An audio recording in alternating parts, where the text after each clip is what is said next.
Hello guys, welcome back to my YouTube channel yes chemistry study a way of success.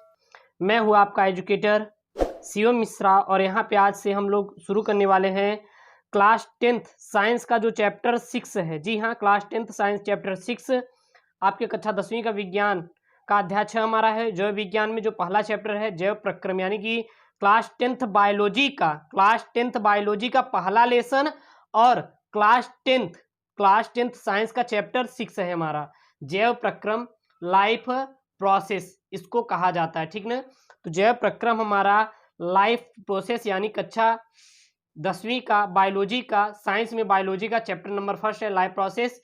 मैं इसको एकदम सरल भाषा में आपको मेरे प्यारे बच्चों अध्ययन कराऊंगा और सबसे आसान तरीके से भी आपको समझाऊंगा ताकि आपको अच्छे समझ में आ जाए और आप अच्छी से इसकी नोट्स कंप्लीट कर सकें।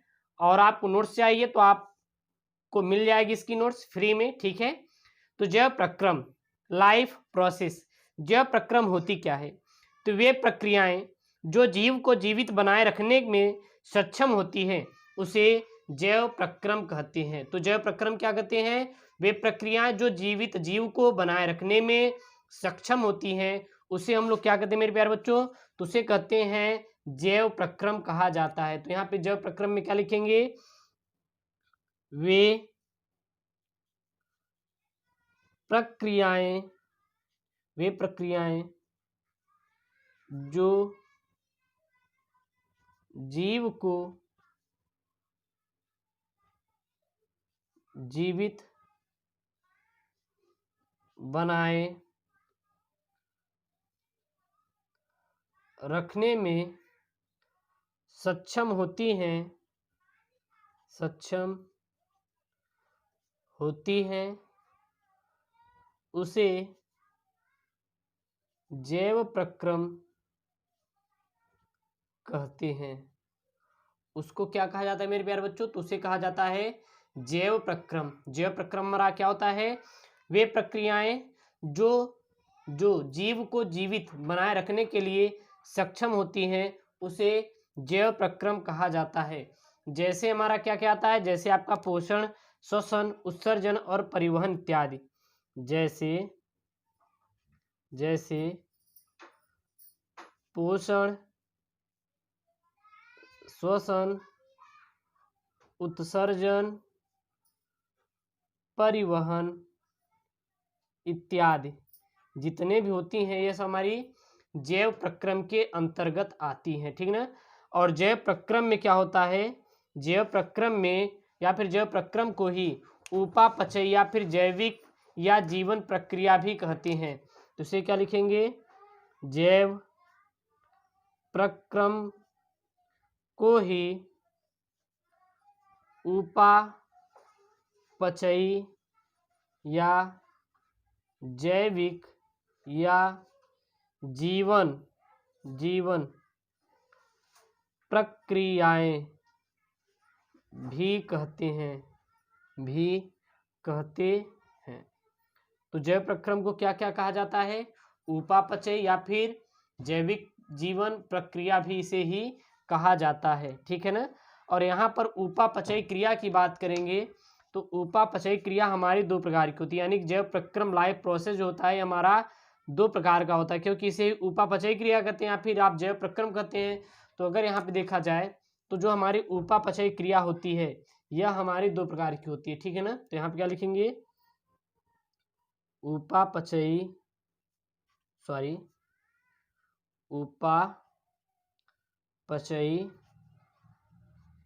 क्रिया। तो उपापचय क्रिया देखें तो हमारी दो प्रकार की होती है। कितने प्रकार की होती है मेरे प्यारे बच्चों? दो प्रकार की होती है। चलिए देखते हैं कौन कौन सी। पहली होती है हमारी उपचयी क्रिया। पहली उपचयी क्रिया। दूसरी होती है अपचयी क्रिया। पहली उपचयी क्रिया, दूसरी होती है हमारी अपचयी क्रिया। उपचयी क्रिया क्या होती है? जिसको बोला जाता है हमारा एनोबॉलिक रिएक्शन। इसको क्या बोलते हैं? एनोबॉलिक रिएक्शन कहा जाता है। इसको एनोबॉलिक रिएक्शन कहते हैं और इसको क्या कहते हैं?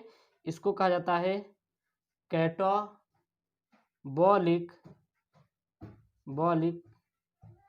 रिएक्शन कहते हैं। इसको कैटाबॉलिक रिएक्शन कहा जाता है। इसको हम लोग एनाबॉलिक रिएक्शन कहते हैं, उपचयी क्रिया, और इसे हम लोग अपचयी क्रिया के नाम से जानते हैं। ठीक है, इतना आप लोग याद रखिएगा। अब हम लोग इसमें से एक एक करके जानेंगे। इसमें से पहला हम लोग क्या जानते हैं, वो जानते हैं उपचयी क्रिया। उपचयी क्रिया यानी कि एनाबॉलिक रिएक्शन हमारा क्या होता है। तो उपचयी क्रिया क्या होती है, तो वे सभी क्रियाएं जिसमें सरल कार्बनिक पदार्थ ठोस कार्बनिक पदार्थ में बदल जाते हैं उसे हम लोग उपचयी क्रिया कहते हैं, जैसे कि प्रकाश संश्लेषण।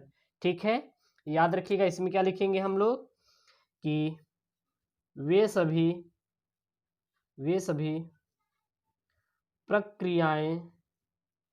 प्रक्रियाएं जिसमें सरल कार्बनिक पदार्थ से जटिल कार्बनिक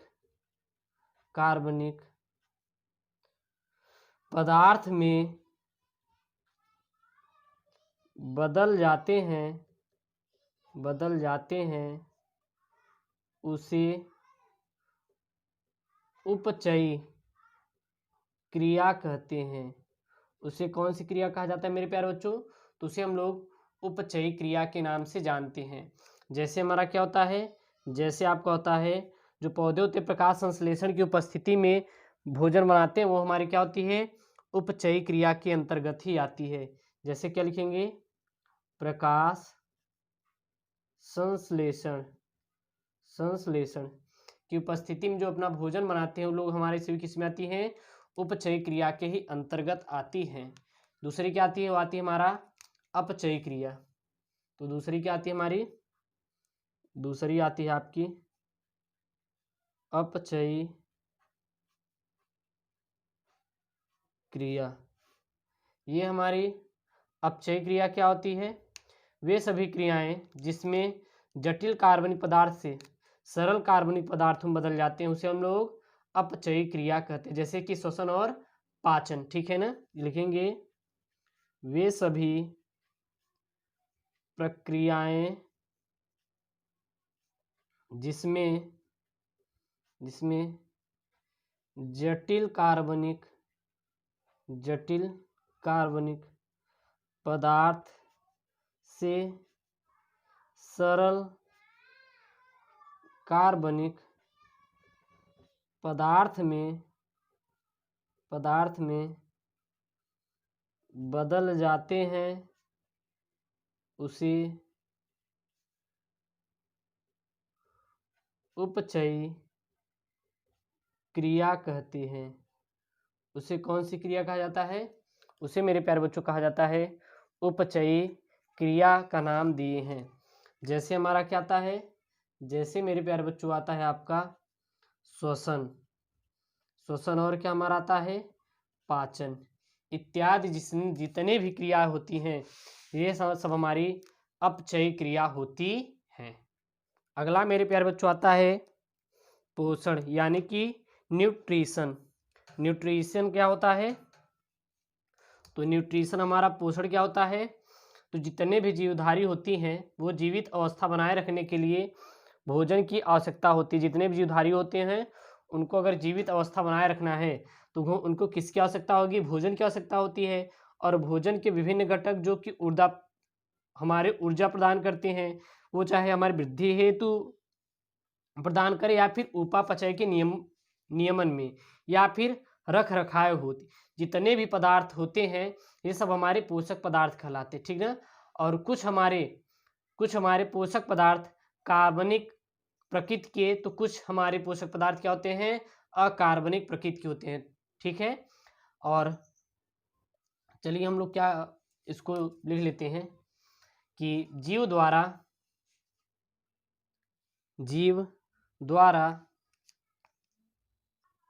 ठीक है। तो पोषण की परिभाषा क्या होती है, लिख लेते हैं यहाँ पे हमारे, जीव द्वारा भोजन का अंतःग्रहण तथा विविध कार्य हेतु उपयोग पोषण कहलाता है। तो जीव द्वारा जो भोजन का अंतर्ग्रहण तथा विविध कार्य हेतु जो हमारा उपयोग होता है उसे हम लोग क्या कहते हैं, हम लोग पोषण कहते हैं, ठीक है ना। और पोषण की और दूसरी परिभाषा क्या हो सकती है, और हम लिख सकते हैं सभी जीवधारी होते हैं जीवित अवस्था बनाए रखने के लिए भोजन की आवश्यकता होती है, और भोजन के विभिन्न घटक जो ऊर्जा प्रदान करते हैं और जो हमारे पदार्थ होते हैं उसे हम लोग पोषक पदार्थ के नाम से जानते हैं, ठीक ना। और कुछ हमारे पोषक पदार्थ क्या होते हैं, कार्बनिक होते हैं, तो कुछ क्या होते हैं, अकार्बनिक होते हैं। तो क्या लिखेंगे यहाँ पे, सभी जीवधारियों को जीवित अवस्था बनाए रखने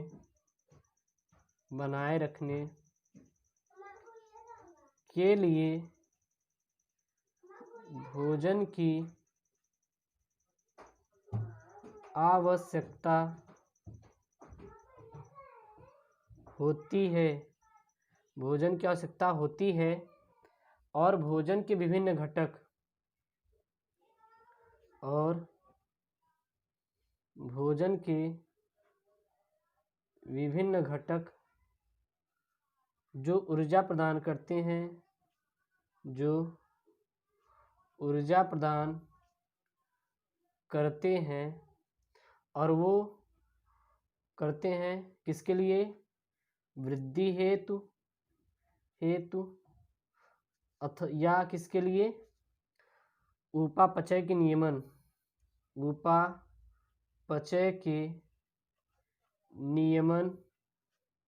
नियमन व रख रखाव हेतु पदार्थ प्रदान करते हैं, रख रखाव हेतु पदार्थ प्रदान करते हैं उसे पोषक पदार्थ कहते हैं। उसे क्या कहा जाता है मेरे प्यारे बच्चों, उसे हम लोग पोषक पदार्थ कहते हैं, ठीक है ना। और पोषक पदार्थ में जैसे क्या क्या आता है हमारा, तो हमारा आता है प्रोटीन्स, कार्बोहाइड्रेट, वसा, विटामिन व खनिज लवणों को पोषक पदार्थ कहा जाता है। यहाँ पे क्या लिखेंगे, यहाँ पे लिखेंगे प्रोटीन्स,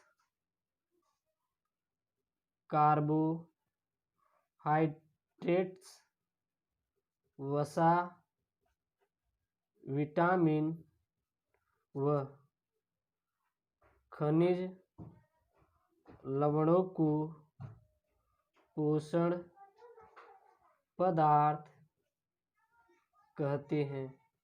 उसे हम लोग क्या कहते हैं, पोषण पदार्थ कहा जाता है। अब पोषण या फिर भोजन की आवश्यकता किस लिए पड़ती है, तो पोषण या फिर भोजन की आवश्यकता याद रखना ऊर्जा के लिए पड़ती है। किसके लिए, ऊर्जा के लिए पड़ती है। किसकी पोषण की आवश्यकता, तो पोषण की आवश्यकता किसके लिए हम लोग को पड़ती है, पोषण ऊर्जा के लिए, वृद्धि के लिए, और किसके लिए, मरम्मत के लिए, और किसके लिए, प्रतिरोधकता के लिए। इसके लिए हमें किसकी आवश्यकता पड़ती है, तो पोषण की आवश्यकता पड़ती है। ऊर्जा, वृद्धि और मरम्मत, प्रतिरोधकता को बनाए रखने के लिए हमें पोषण की आवश्यकता पड़ती है। तो मेरे प्यारे बच्चों ये हमारा लेक्चर नंबर 1 है, और अगला लेक्चर आपको अगले वीडियोस में मिलेगा। ओके दोस्तों, थैंक यू, जय हिंद।